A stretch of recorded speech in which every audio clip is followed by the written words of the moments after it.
In a quiet kitchen, a student builds a tiny lava lamp using vegetable oil, water, food coloring, and a tablet of Alka-Seltzer to watch colors swirl. The oil rises as bubbles carry the colored water, then sinks when gas escapes, producing a slow, hypnotic dance.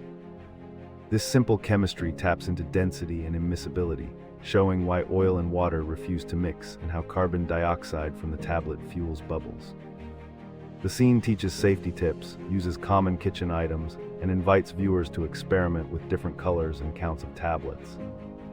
A quick takeaway reminds that science lives in everyday objects and small changes can spark big curiosity.